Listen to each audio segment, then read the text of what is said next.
अगर वीडियो अच्छी लगे तो चैनल को सब्सक्राइब करें और वीडियो को लाइक करके प्यारा सा कमेंट करें। कहानी शापित प्रेम। बहुत समय पहले की बात है। एक घने जंगल के बीचों बीच बसे राज्य चंद्रगढ़ पर राजा वीरेंद्र और रानी सौम्या राज करते थे। राजा न्यायप्रिय, साहसी और प्रजावत्सल थे, जबकि रानी सौम्या सुंदरता और बुद्धिमत्ता की मिसाल मानी जाती थीं। दोनों का जीवन सुखमय था, लेकिन एक रहस्य उनके महल की दीवारों के पीछे गहराई से छुपा हुआ था। एक ऐसा रहस्य जिसे केवल वे दोनों जानते थे। कहा जाता है कि जब राजा वीरेंद्र युवराज थे, तो उन्होंने एक रहस्यमयी झील के किनारे एक वृद्ध साधु को तड़पता हुआ देखा। उन्होंने उसकी सेवा की और उसे बचाया। वह साधु कोई साधारण इंसान नहीं था, बल्कि एक दिव्य तपस्वी था, जो वर्षों से एक ऐसे वरदान की रक्षा कर रहा था जो किसी को भी अमरता दे सकता था। अपनी प्रसन्नता में साधु ने वीरेंद्र को वह वरदान देना चाहा, पर वीरेंद्र ने कहा, मुझे अमरता नहीं चाहिए, मुझे बस मेरी रानी के साथ सुखद जीवन चाहिए। साधु मुस्कुराया और कहा, तो मैं तुम्हें एक रहस्य दूंगा जो तुम्हारे जीवन को बदल सकता है, लेकिन इसे संभाल कर रखना, क्योंकि ये रहस्य जितनी ताकत देता है उतनी ही तबाही भी ला सकता है। राजा ने उस रहस्य को एक चांदी की पेटी में बंद कर महल के गुप्त तहखाने में छुपा दिया, जिसकी चाबी सिर्फ रानी सौम्या के पास थी। सालों तक सब कुछ ठीक चलता रहा, लेकिन फिर महल में अजीब घटनाएं होने लगी। रात के अंधेरे में अनजान पदचापे सुनाई देती, दिए अपने आप बुझ जाते और कभी-कभी रानी के सपनों में एक रहस्यमयी स्त्री दिखाई देती, जो कहती, वक्त आ गया है उस रहस्य को जगाने का। रानी सौम्या घबरा गईं, लेकिन उन्होंने राजा को कुछ नहीं बताया।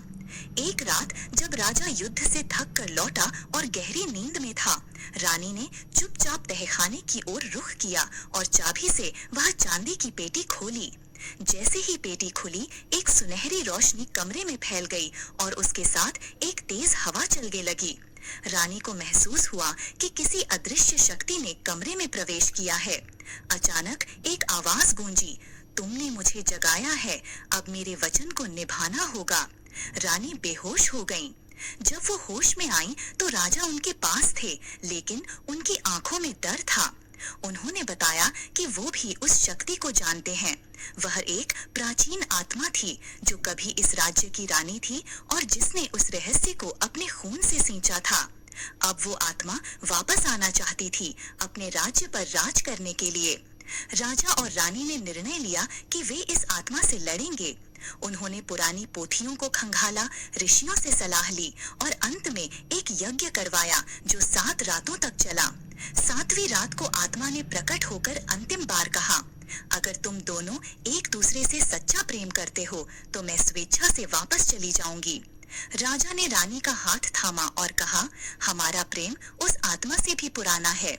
आत्मा मुस्कुराई और स्वर्ण कणों में विलीन होकर हमेशा के लिए चली गई। उस दिन के बाद से चंद्रगढ़ में कभी कोई रहस्यमयी घटना नहीं हुई। राजा वीरेंद्र और रानी सौम्या ने लंबा, शांतिपूर्ण और प्रेम से भरा जीवन बिताया। मगर आज भी जब महल की दीवारों से सन्नाटा बोलता है, तो लगता है जैसे वह आत्मा वहां अब भी अपने किसी वादे की प्रतीक्षा कर रही हो।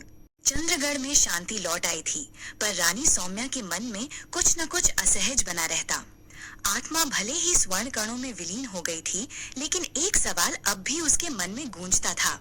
अगर आत्मा लौट गई तो तहखाने की चांदी की पेटी अब भी गर्म क्यों महसूस होती है?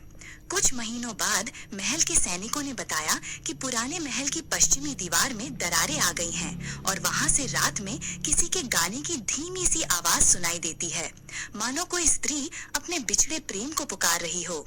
राजा ने इसे भ्रम समझकर अनदेखा किया, पर रानी का अंतर्मन चुप न बैठा। एक रात जब बादल गरज रहे थे और महल पर काली घटाएं छा गई थी, रानी सौम्या ने फिर से तहखाने का रुख किया। इस बार अकेले नहीं, बल्कि महल की पुरानी दासी चित्रा को साथ लेकर। चित्रा कांप रही थी, पर रानी के आदेश का उल्लंघन न कर सकी। उन्होंने चांदी की पेटी खोली, पर इस बार उसमें कुछ भी नहीं था। खाली पेटी में एक केवल धुंध जैसी काली परछाई लहराई और दीवारों पर गूंजता हुआ एक ठंडा स्वर आया। मैं कभी गई ही नहीं, मैं बस इंतजार कर रही थी किसी और को अपने अंदर बुलाने के लिए।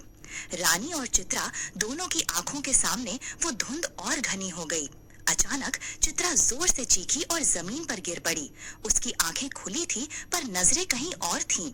रानी ने देखा चित्रा अब वही बातें कह रही थी जो एक समय में आत्मा कहती थी।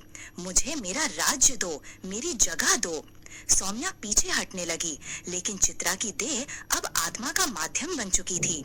उसके शरीर से एक स्याह आभा निकल रही थी और उसके चेहरे पर अजीब सी मुस्कान थी। तभी रानी को याद आया वो यज्ञ जो आत्मा को शांत कर गया था। उसका एक हिस्सा अधूरा था। अंतिम दीपक उस रात बुझ गया था, लेकिन उन्होंने उसे फिर जलाने की हिम्मत न की थी। अब सच्चाई सामने थी। आत्मा पूरी तरह कभी शांत नहीं हुई थी। राजा वीरेंद्र को जैसे ही ये पता चला, वो दौड़ते हुए तहखाने पहुंचे। चित्रा की आंखें अब पूर्णतः आत्मा की हो चुकी थीं। वो अब इंसान नहीं रही थी। आत्मा ने कहा, राजा, तूने मुझसे मेरा राज्य छीना, अब मैं तेरी रानी को अपना बना लूंगी। पर इस बार राजा तैयार था। उसने वही चांदी की पेटी आत्मा की ओर फेंकी, जिसमें अब पुराना मंत्र रक्षित पत्थर रखा गया था। वो पत्थर जैसे ही आत्मा से टकराया, पूरे तहखाने में आग की लपटें उठी और चित्रा जोर से चीखी। आत्मा अब और नहीं बची थी। उसकी शक्ति उसी पत्थर ने सोख ली थी। चित्रा बेहोश हो गई और जब उठी तो कुछ भी याद नहीं था। महल की दीवारों की दरारें भर गईं और चांदी की पेटी हमेशा के लिए जला दी गई। लेकिन आज भी चंद्रगढ़ के इतिहास में ये किस्सा दर्ज है कि हर 200 वर्षों में उस आत्मा का जागने का समय आता है, और अगर किसी ने फिर से कोई अधूरा यज्ञ किया तो वो फिर लौटेगी, किसी और शरीर में, किसी और रूप में, और तब तक महल की दीवारें चुपचाप उसका इंतजार करती रहेंगी।